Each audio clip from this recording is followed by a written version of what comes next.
नमस्कार फ्रेंड्स, स्वागत आहे तुमचं मनोकी रसोईमध्ये। कसे आहेत तुम्ही सर्व? आशा करते सर्व स्वस्त आणि मस्त असणार। तर आज आपण जी ही रेसिपी बघणार आहोत ती एकदम शाही रेसिपी आहे आणि खूप मजेदार आहे, खूप छान आहे टेस्टला।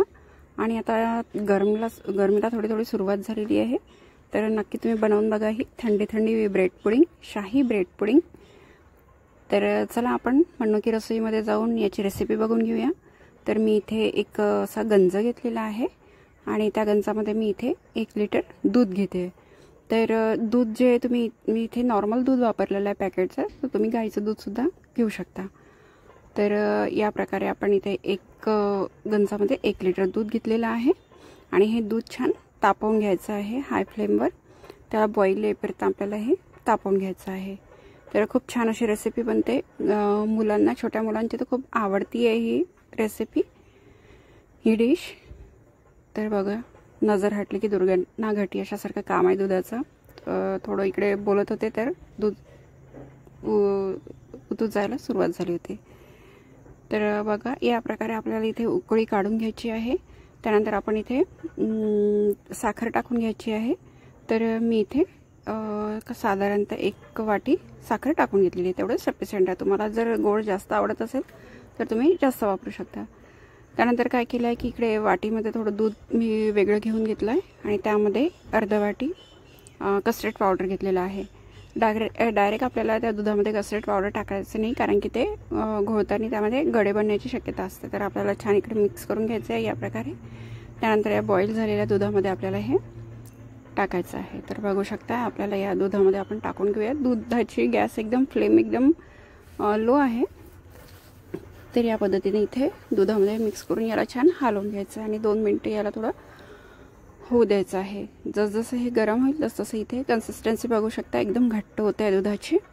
तर या प्रकारे आपल्याला इथे पाहिजे आहे। याला सारखं चालवत राहायचं, नाही तर ते जे कस्टर्ड पावडर आहे ते बुडाला लागण्याची शक्यता असते, तर दुधाचा नंतर वास येऊ शकतो जळल्याचा। तर या प्रकारे इथे थोडं हलवत राहायचं आहे। त्यानंतरची आपण इथे दुसरी प्रोसिजर बघून घेणार आहे की इथे मी थोडे ड्रायफ्रूट्स टाकलेले आहे। मी इथे काजू, बदाम घेतलेले आहे, तुम्हाला आवडीच्या अनुसार तुम्ही ड्रायफ्रूट्स टाकू शकता।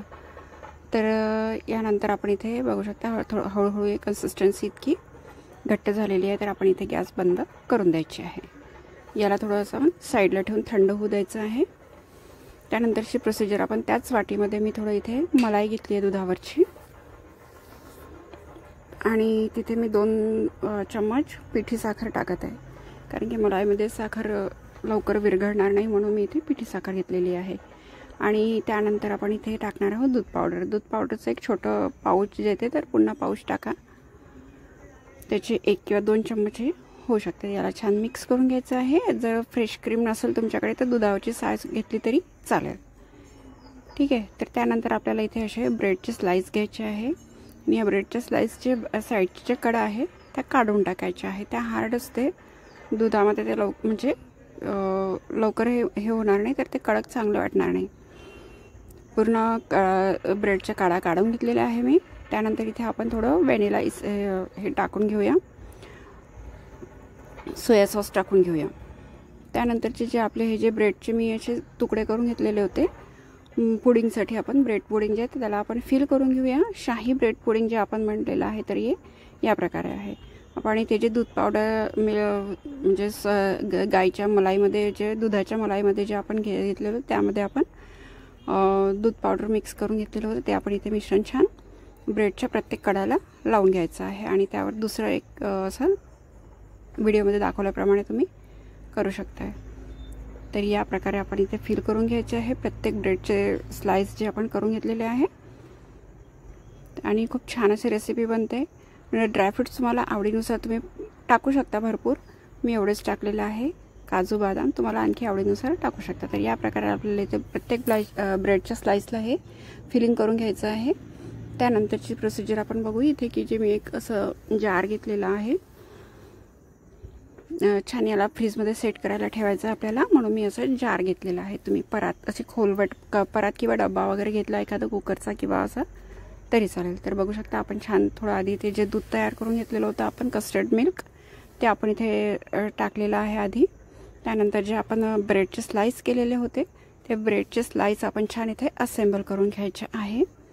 तर या पद्धतीने बघू शकता हे छान असेंबल करून घ्यायचे आहे। एक लेअर त्याची दाखवल्याप्रमाणे तुम्ही पूर्ण ब्रेडचे स्लाइस असे असेंबल करून घ्या। त्यानंतर जे व्हॅनिला जे हे आहे कस्टर्ड दूध, कस्टर्ड मिल्क, ते आपल्याला पूर्ण याच्यावर झाकून घ्यायचं आहे, टाकून घ्यायचं आहे। तर बघू शकता या प्रकारे इथे करायचं आहे। आपल्या सर्वांच्या लक्षात आली असेलच ही रेसिपी, एकदम छान रेसिपी आहे, नक्की ट्राय करा तुम्ही आणि सर्वांना खाऊ घाला। छोट्या मुलांना वगैरे खूप आवडेल आणि तुमची खूप तारीफ करेल, ही माझी गॅरंटी आहे। तर या प्रकारे आपल्याला टाकायचं आहे आणि माझी रेसिपी आवडली असेल तर चॅनलला सबस्क्राइब करायला विसरू नका आणि व्हिडिओला लाईक करत राहा आणि आपल्या सर्व मित्रपरिवारांमध्ये शेअर करायला बिलकुल विसरू नका। तर त्यानंतर आपण इथे एक जे लेअर टाकलेली आहे त्यानंतर आपण इथे थोडे ड्रायफ्रुट्स टाकून घेऊया। बदाम आणि काजू असे बारीक स्लाइस तुकडे करून त्याचे असे टाकून घेतलेले आहे आणि त्यानंतर आपण इथे याला थोडं 2 ते 3 घंटे आपण छान सेट व्हायला फ्रीजरमध्ये ठेवून घेतलेलं आहे। तर बघू शकता तुम्ही या प्रकारे आपण इथे फ्रीजरमध्ये याला सेट होऊ देऊ, थंड होऊ देऊ छान। मी 2 ते 3 घंट्यानंतर दाखवू आपण की हे कसं बनलेलं आहे। तर बघू शकता आपण जे त्यातलं थोडं कस्टर्ड मिल्क वाचलेलं होतं ते पण छान थंड करून घेतलेलं आहे 3 घंट्यानंतर। तर हे बघा किती छान ते सेट झालेलं आहे। तर या प्रकारे ही आजची रेसिपी होती, सर्वांना सर्व करा। कशी वाटली आजची रेसिपी? आवडली असेल तर नक्की ट्राय करा। व्हिडिओला लाईक, शेअर, सबस्क्राइब करायला चॅनलला विसरू नका आणि अशाच मस्त मस्त रेसिपीसाठी बनवून राहा मन्नू की रसोईमध्ये। एकदम छान अशी हे बनते पुडिंग आणि जर कोणाचा बर्थडे असला तर आपल्याला सरप्राईज द्यायचं असले आणि वेळेवर काही सुचत नसलं तर आपण ही पुडिंग सुद्धा आपण बर्थडेसाठी बनवू शकतो। तर बघू शकता किती छान अशी तयार झालेली आहे, एकदम छान। तर भेटूया नंतरच्या रेसिपीमध्ये। धन्यवाद।